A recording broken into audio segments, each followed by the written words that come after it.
সব নবীকে আল্লাহ একটা করে দোয়া দিয়েছেন, নবী দোয়া করলেই কবুল। সব নবীরা ওই দোয়া করে ফেলেছে দুনিয়াতে। বিশ্বনবী বলেন আমি করি নাই, আমি দুনিয়ার বুকে কঠিন বিপদে পড়েও কোনোদিন করি নাই। আমি আমার স্পেশাল দোয়াটা কিয়ামতের দিন আমার গুনাহগার উম্মতকে সুপারিশের জন্য রেখে দিয়েছি। আজকে আমি তোমার দরবারে দাঁড়িয়ে কিয়ামতের দিন ওই দোয়াটা করছি, আল্লাহ আমার যে উম্মতের হৃদয়ে যাররা পরিমাণ ঈমান আছে, আমার একটা উম্মতকেও তুমি জাহান্নামে ঢুকাতে পারবা না। বিশ্বনবী একবার ছাগলের রান খাচ্ছিলেন, খেতে খেতে বিশ্বনবী বলেন আনা সাইয়্যিদুন নাস ইয়াউমাল কিয়ামা, আমি কিয়ামতের দিন সর্বশ্রেষ্ঠ হব, মানুষের মধ্যে সর্বশ্রেষ্ঠ সেরা আমি বিশ্বনবী। আলহামদুলিল্লাহ পড়েন।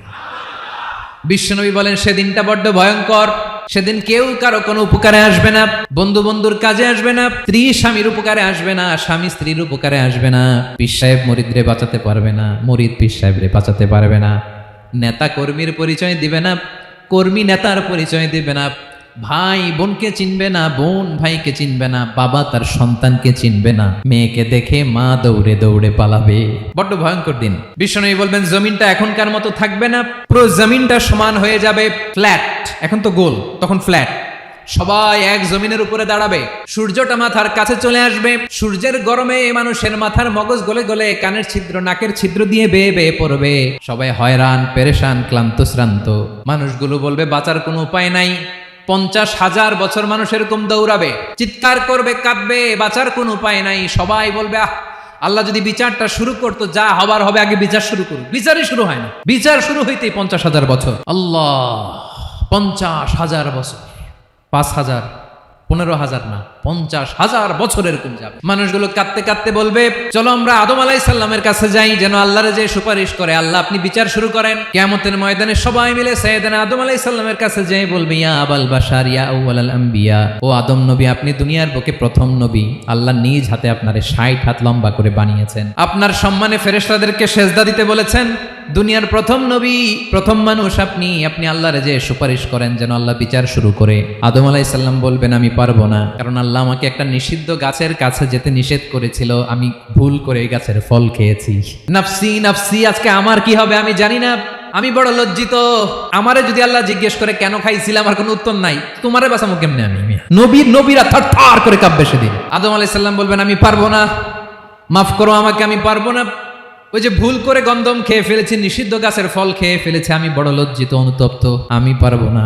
আজকে আল্লাহ এত রাগান্বিত হয়েছে, আগে কখনো আল্লাহ এত রাগান্বিত হয় নাই, ভবিষ্যতে আল্লাহ কখনো এত রাগান্বিত হবে না। আমি পারবো না, এক কাজ করো তোমরা নূহ আলাইহিস সালামের কাছে যাও। কোন নবী? লোকেরা এবার পাগলের মতো দৌড়াতে দৌড়াতে আল্লাহর নবী নূহ আলাইহিস সালামের কাছে যেয়ে বলবে ইয়া নবী আল্লাহ নূহ আনতা আউয়ালুর রাসূলি ফিল আরদ, আপনি জমিনে প্রথম রাসূল। আদম আলাইহিস সালাম নবী ছিলেন, রাসূল ছিলেন না, এই দুনিয়ার বুকে প্রথম রাসূল ছিলেন আল্লাহর নবী নূহ আলাইহিস সালাম। সবাই বলবে ও নবী আল্লাহ নূহ, রাসূল আল্লাহ নূহ, আল্লাহ আপনাকে আবদান শাকুরা, শুকরগুজার বান্দা বলে কোরআনে বলেছে। কোরআনে নূহ আলাইহিস সালামের নামেও সূরা আছে না নাই? আপনি আল্লাহর প্রিয় বান্দা, প্রিয় রাসূল।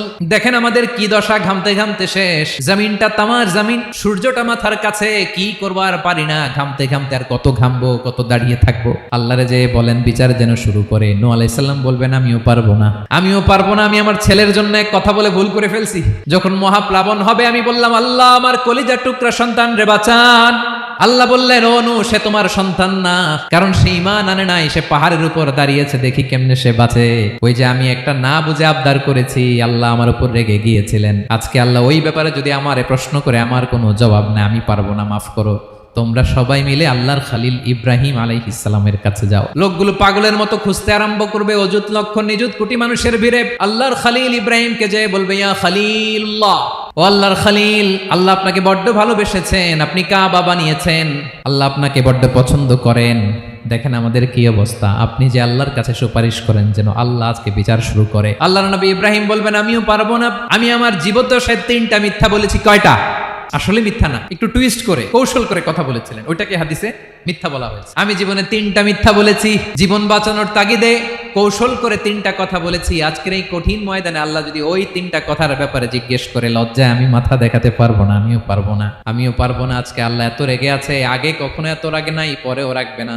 তোমরা সবাই মিলে বনি ইসরাইলের নবী মুসা আলাইহিস সালামের কাছে যাও। সবাই এবার যাবে মুসা আলাইহিস সালামের কাছে, যেয়ে বলবে ইয়া নবী আল্লাহ মুসা, আপনি ছিলেন কালিমুল্লাহ, আল্লাহর সাথে সরাসরি কথা বলতেন। রব্বুল আলামিন আপনাকে তাওরাত কিতাব দিয়েছেন, আপনি যে একটু সুপারিশ করেন। আল্লাহর নবী মুসা বলবেন, মাফ করো, আমিও পারবো না, আমি দুনিয়ার বুকে ভুল করে একটা মানুষকে মেরে ফেলেছি। আমি মারছিলাম আদব শিক্ষা দেওয়ার জন্য এক থাপ্পড়, এই থাপ্পড়ে যে ওই লোক মরেই যাবে আমি জানতাম না। আজকে আল্লাহ যদি জিজ্ঞেস করে কেন মারলা, জবাব আছে। ওই লজ্জায় আমি অনুতপ্ত, আমি পারবো না, আমার এই কথা বলো না। আজকে আল্লাহ বড্ড রেগে আছে, আমি পারবো না, তোমরা আল্লাহর নবী ঈসা আলাইহিস সালামের কাছে যাও। কিয়ামতের ময়দানে মানুষগুলো পাগল পাড়া হয়ে আল্লাহর নবী ঈসা আলাইহিস সালামের কাছে যাবে, যে বলবে নবী ঈসা আপনি রূহুল্লাহ, বাবা ছাড়া আল্লাহ আপনাকে বানিয়েছেন, ইনজিল কিতাব দিয়েছেন, মৃত মানুষকে আপনি জীবিত করতে পারতেন। আজকের এই কঠিন বিপদের দিনে আপনি আমাদের সাহায্য করেন। আল্লাহর কাছে যে বলেন যেন বিচার শুরু করে। ঈসা আলাইহিস সালাম বলবেন, আমিও পারবো না, ইন্নী উবিদতু মিন দুনিল্লাহ, আমার উম্মত খ্রিস্টানেরা আল্লাহরে বাদ দিয়ে আমি ঈসার ইবাদত করেছে। আমার মা ম্যারি আর আমাকে ডাকতো জেসাস ক্রাইস্ট, আমার ইবাদত করেছে, যদিও আমি আমার ইবাদত করতে বলি না। ঈসা আলাইহিস সালামও ইবাদত করতে বলেছেন একজনের, তিনি কে? আল্লাহর নবী ঈসা আলাইহিস সালাম বলবেন, আমিও পারবো না, আজকে আল্লাহ অনেক রেগে আছে, আমি পারবো না, তবে একটা পরামর্শ দিতে পারি, একটা সাজেশন দিতে পারি। আজকের দিনে এই কঠিন মুসিবতের কালে, এই কঠিন সময়ে কেউ আল্লাহর দরবারে দাঁড়িয়ে একটা টু শব্দ করার ক্ষমতা কারো নাই, একমাত্র আখিরি জামানার পয়গাম্বর বিশ্বনবী মুহাম্মদুর রাসূলুল্লাহ ছাড়া। মানুষগুলো এবার আগুনের মধ্যে পানি দিলে যেমনি আগুন নিভে যায়, দাউ দাউ করা হৃদয়ে জ্বলন্ত আগুন তাদের ঠান্ডা হবে। কিয়ামতের ময়দানে ওই বিভীষিকাময় সময়ে মুসিবতের কালে মানুষগুলো পাগল হয়ে বিশ্বনবীকে খুঁজতে আরম্ভ করবে।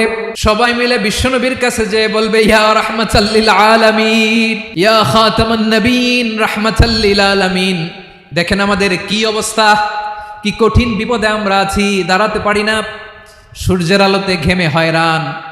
আজকে কেউ সুপারিশ করতে পারবে না, সব নবীরা অপারগতা স্বীকার করেছে, তারা বলেছে আপনি ছাড়া কেউ নাকি আল্লাহর সামনে দাঁড়াতে পারবেন না, আপনি একটু সুপারিশ করেন। বিশ্বনবী বলবেন, আসো আসো, আজকের দিনে আমি ছাড়া আল্লাহর সামনে কেউ দাঁড়াতে পারবে না। বিশ্বনবী মাকামে মাহমুদে যে আল্লাহু আকবার বলে সিজদায় লুটিয়ে পড়বেন। আল্লাহ রাব্বুল আলামিন বিশ্বনবীকে এমন কিছু চমৎকার শব্দ শিখাবেন, ওই শব্দগুলো দিয়ে আল্লাহর প্রশংসা করে বিশ্বনবী কাঁদতে আরম্ভ করবেন। বিশ্বনবী এমন ভাবে অজর দ্বারায় সিজদায় লুটিয়ে পড়ে কাঁদবেন, রব্বুল আলামিনের রহমতের দরিয়ায় জোশ লেগে যাবে। রব্বুল আলামিন এই দৃশ্য থেকে সহ্য করতে পারবেন না। রব্বুল আলামিন বলবেন, ইয়া মুহাম্মদ ইরফা রাসাক, ও নবী আপনি মাথা তোলেন, মাথা তোলেন, আপনার কান্না আমি সহ্য করতে পারি না, নবী আপনি মাথা তোলেন, সাল তুতা, আজকে আপনি যা চাবেন তাই দেব। নবী আপনি সিজদা থেকে মাথা তুলেন, সাল তুতা। বিশ্বনবী এবার মাথা তুলবেন। যে বিভীষিকাময় সময়ে প্রত্যেক নবী বলেছেন আমি পারবো না, প্রত্যেক নবী বলেছেন নফসি নফসি, আমার কি হবে আমি জানি না, আল্লাহ আমারে বাঁচাও। প্রতিটি নবী বলবেন নফসি নফসি, আল্লাহ তুমি আমারে বাঁচাও, আমারে বাঁচাও। বিশ্বনবী মাথা তুলবেন, তুলে বলবেন রব্বি হাবলি উম্মতি, আল্লাহ তুমি আমার গুনাহগার উম্মতকে বাঁচাও। এই দুনিয়ার বুকে রব্বুল আলামিন সব নবীকে একটা করে দাওয়া মুস্তাজাবা দিয়েছেন, মানে যে দোয়া করলে কবুল হয়ে যায় সাথে সাথেই, দাও বিহা। দুনিয়ার সব নবীরা ওই দোয়াটা দুনিয়ায় করে ফেলেছে, সব নবীকে আল্লাহ একটা করে দোয়া দিয়েছেন, নবী দোয়া করলেই কবুল, সব নবীরা ওই দোয়া করে ফেলেছে দুনিয়াতে। বিশ্বনবী বলেন আমি করি নাই, ওয়া ইন্নী আখতাবিউ দাওয়াতি শাফাআতান লি উম্মতি ইয়াউমাল কিয়ামাহ, আমার ওই স্পেশাল দোয়াটা আমি দুনিয়ার বুকে কঠিন বিপদে পড়েও কোনোদিন করি নাই, আমি আমার স্পেশাল দোয়াটা কিয়ামতের দিন আমার গুনাহগার উম্মতকে সুপারিশের জন্য রেখে দিয়েছি। আল্লাহ বলবেন নবী ইরফা রাসাক, মাথা তোলেন, আর কাটবেন না।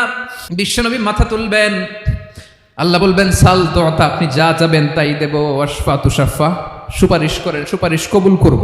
বিশ্বনবী বলবেন আল্লাহ ওই স্পেশাল দোয়াটা দুনিয়াতে করি নাই, আজকে আমি তোমার দরবারে দাঁড়িয়ে কিয়ামতের দিন ওই দোয়াটা করছি। আল্লাহ আমার যে উম্মতের হৃদয়ে যাররা পরিমাণ ঈমান আছে, আমার একটা উম্মতকেও তুই জাহান্নামে ঢুকাতে পারবা না। বিশ্বনবী পাগলের মতো একবার হাউজে কাউসারে যাবেন, একবার সিরাতে যাবেন, একবার পুলসিরাতের দিকে, একবার হাউজে কাউসারের দিকে, পাগলের মতো দৌড়াতে থাকবেন, তার কোনো গুনাহগার উম্মত যাতে জাহান্নামে ঢুকে না যায়। সেদিন কেউ সুপারিশ করতে পারবে না বিশ্বনবী ছাড়া। এজন্য 5 নম্বর আল্লাহ বললেন মান যাল্লাযী ইয়াশফাউ ইনদাহু ইল্লা বিইযনিহি, কার সাহস আছে, কার এত বড় বুকের বাটা কিয়ামতের কঠিন দিন আল্লাহর সামনে দাঁড়িয়ে সুপারিশ করবে? কারো ক্ষমতা নাই, কারো ক্ষমতা নাই। বিশ্বনবী সেদিন সিজদায় পড়ে উম্মতের জন্য কাঁদবেন, সবাই কাঁদবে, নফসি নফসি, আল্লাহ আমারে বাঁচাও, আল্লাহ আমারে বাঁচাও। বিশ্বনবী বলবেন উম্মাতি উম্মাতি। বিশ্বনবী আমার জন্য কাঁদবেন, আপনার জন্য কাঁদবেন, আমাদের জন্য সেদিন কেঁদে কেঁদে জাহান্নামের দরজায় দাঁড়িয়ে আমাদেরকে টেনে টেনে জান্নাতে ঢুকাবেন। এজন্য এই বিশ্বনবীর ভালোবাসা যেন আমাদের হৃদয়ে ভরপুর থাকে। আমার ভাইয়েরা, প্রতি শুক্রবার বিশ্বনবীর উপরে বেশি বেশি যেন আমরা দুরূদ পড়ি। আমরা যখন বিশ্বনবীর সালাম দেই, দুরূদ পড়ি, একদল স্পেশাল ফেরেশতা আছে যারা বিশ্বনবীর দুরূদটা নিয়ে সরাসরি বিশ্বনবীর রওজায় যায়, যে বলে অমুকের বেটা অমুক আপনারে সালাম দিয়েছে। বিশ্বনবী নিজ কবরের থেকে নিজেই সালামের উত্তর দেয়। বিশ্বনবীর ভালোবাসা যেন আমাদের হৃদয়ে থাকে, বিশ্বনবীর সুন্নাহ দিয়ে যেন আমাদের জীবনটাকে সাজাই। পারা যাবে ইনশাআল্লাহ। বিশ্বনবীর ভালোবাসা ছাড়া কেউ জান্নাতে ঢুকতে পারবে? বিশ্বনবীর পক্ষে আমরা বলবো, বিশ্বনবীর পক্ষে আমরা লিখবো, বিশ্বনবীর জন্য আমরা আমাদের কলিজার রক্ত বিলিয়ে দিব, ঠিক কিনা বলেন? সেদিন বিশ্বনবী ছাড়া কেউ সুপারিশ করতে পারবে না। 5 নম্বর আল্লাহ বললেন মান যাল্লাযী ইয়াশফাউ ইনদাহু ইল্লা বিইذনি, কে আছে সুপারিশ করবে আল্লাহর সামনে? আর আপনি আপনার বাবার দরবারে যে সেজদা দেন, হ্যাঁ? ইব্রাহিম আলাইহিস সালাম থারথার করে কাঁপবে আর বলবে নফসি নফসি, আল্লাহ আমারে বাঁচাও। মুসা আলাইহিস সালাম থারথার করে কাঁপবে, আল্লাহ নফসি নফসি, আমারে বাঁচাও। আর আপনি পীরের দরবারে যে সেজদা দেন, কোথায় আছেন আপনি? খবরদার, কেউ বাঁচাতে পারবে না। যাকে ইল্লা আল্লাহ যাকে অনুমতি দেন, বিশ্বনবীকে দিবেন, নবীদেরকে দিবেন, এরপরে আল্লাহ তার স্পেশাল ওয়ালিদেরকে, মুত্তাকিনদেরকে, শহীদদেরকে, সিলেক্টেড বান্দাদেরকে দিবেন। কিন্তু কাকে দিবেন, কার জন্য দিবেন, দুনিয়ার কেউ জানে না একজন ছাড়া, তিনি কে? আল্লাহর ওয়ালিদেরকে, নেককার লোকদেরকে আল্লাহ সুপারিশের অনুমতি দিবেন। কিন্তু আপনি যারে মানেন, যার পায়ে সেজদায় লুটিয়ে পড়ে থাকেন, তারে যে আল্লাহ দিবেন, এটার কোনো গ্যারান্টি আছে? কথা বলেন। এজন্য জপতে হবে একজনের নাম, আওয়াজ করে বলুন তিনি কে?